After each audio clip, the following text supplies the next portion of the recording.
Not quite sure where to start with this one. Really, really tough game once again. It hasn't been the easiest of starts, has it, for Emery and Arsenal, but it is what it is. That's two of the toughest games of the season out of the way already, which is pretty much the only positive I can think about right now. Yeah, well, 3-2 to Chelsea. Wasn't expecting to get anything out of this game, just like the City game. You know, we're not at that level. We all know it. This isn't the Arsenal of 2000 to 2004. It just isn't.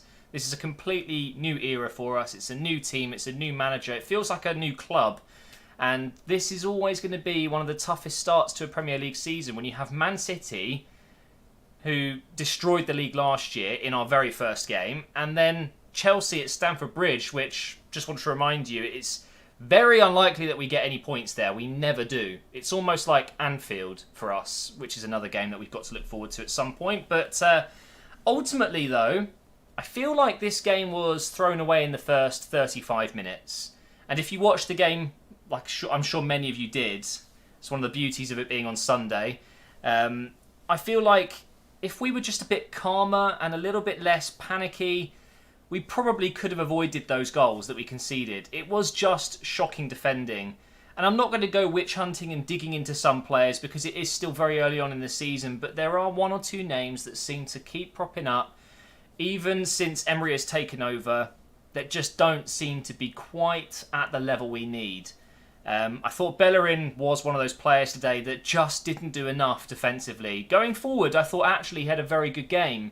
Similar to the City game where he was getting forward and actually getting things done. But ultimately he's a defender and we need a good defending right back. And we've got one in Lichtsteiner. And I feel like maybe if he'd started today, would have been a different first half. But I do just want to say, after that 35-minute mark when we were 2-0 down, we could have scored 4 goals in 10 minutes. Somehow only scored 2. We missed some absolute sitters. Aubameyang's finishing today was way below par, which I haven't ever said. I think Aubameyang is one of the best finishers in world football, but today, I don't know what happened, really. Mkhitaryan missed an absolute sitter as well. Aubameyang missed another sitter straight after, which kind of he hit the ball with his left, but it hit his right at the same time, and it went wide by a few millimetres, which was a shame. But we did score 2. Mkhitaryan with a fantastic low-driven shot with his left foot, which beats Kepa, the world's most expensive goalkeeper. Yep. And Iwobi as well. You guys know I've been a little bit harsh on Iwobi over the last year and a half. And there are still some issues in his game for sure. But it was promising from him today. I feel like, once again, as he worked his way inside instead of being out wide, he becomes a much bigger threat.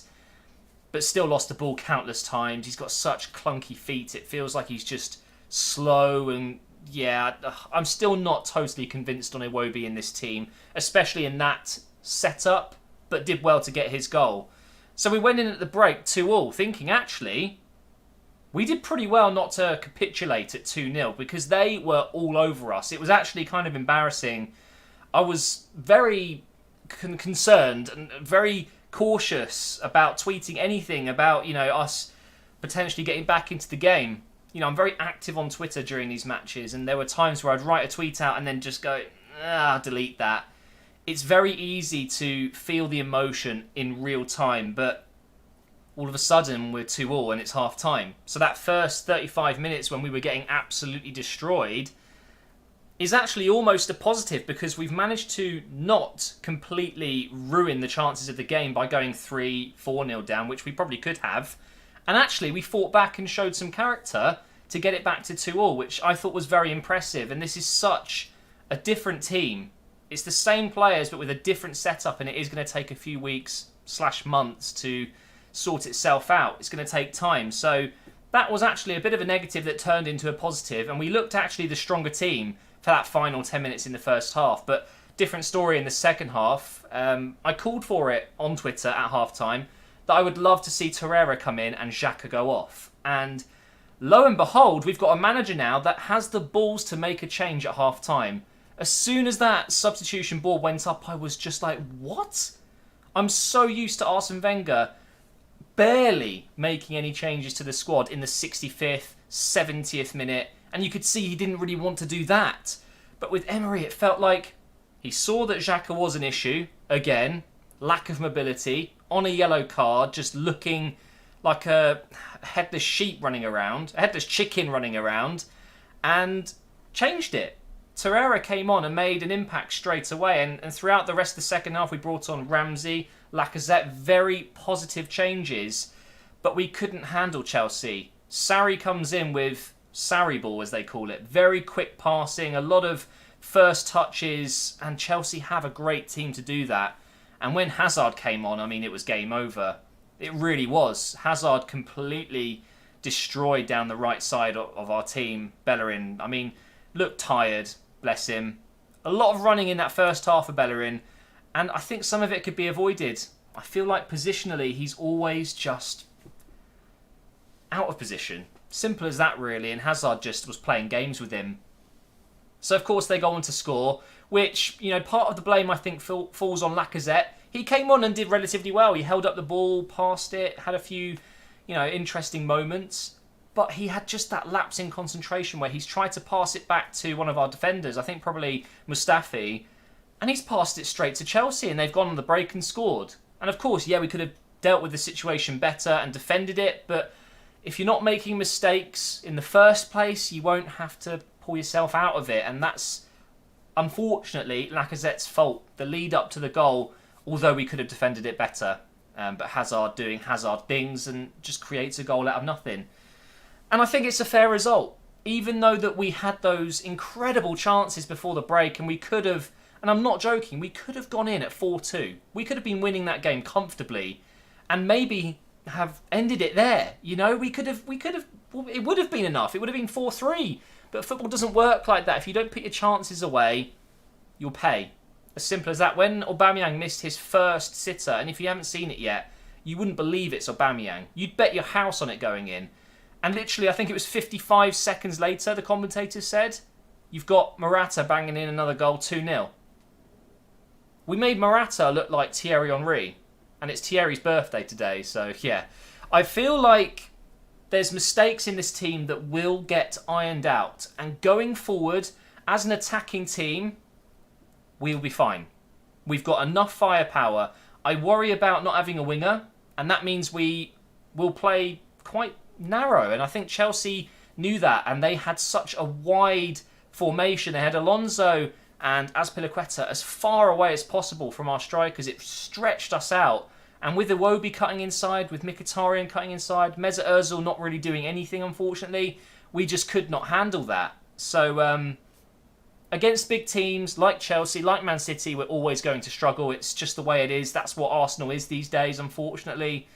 However, I'm optimistic that after a couple of weeks, when the team starts to gel a little bit more, there are some new faces in there that clearly aren't, you know, completely settled just yet. They haven't bonded with everyone. When we iron out all the little kinks and the little problems we're having defensively, we will be okay. And I'm still comfortable in saying we will finish in that top 6, top 5. I think we can. But top 4 is a long shot. It really is, and you see it. You see it light as day. Today in a game against Chelsea at Stamford Bridge that we just cannot compete at their level, defensively at least. We can't. They have way too much going forward for us to deal with it.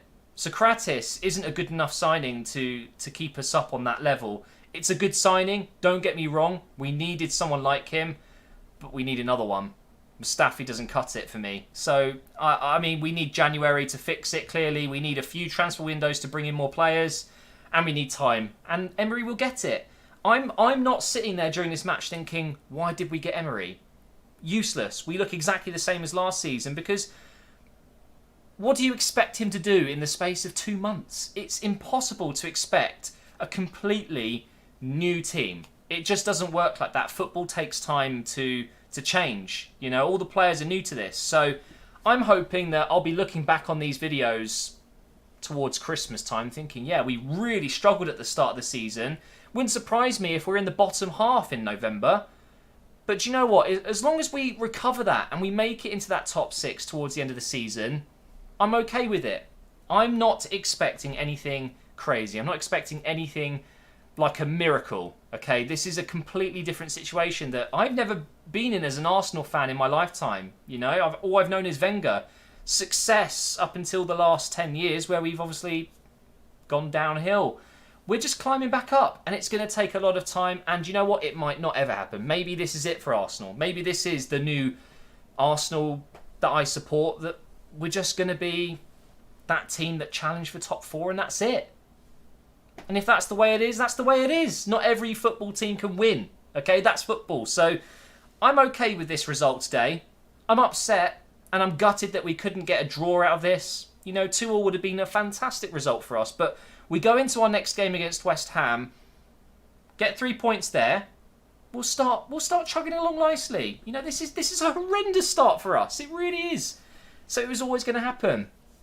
That's going to be the end of this video. Thank you so much for watching. Hopefully you've enjoyed my thoughts on the game, and hopefully you enjoyed the game. If you're a neutral watching that, bless you. That was a blimmin' amazing game. What a game to watch as a neutral. Heartbreaking as an Arsenal fan, and I'm sure at times Chelsea fans were not enjoying it either. But cracking game of football. The result didn't go our way, but we'll be back. West Ham next weekend. They haven't won a game yet, so big one for us. Really need those 3 points. Thanks for watching, guys, and I will see you next time.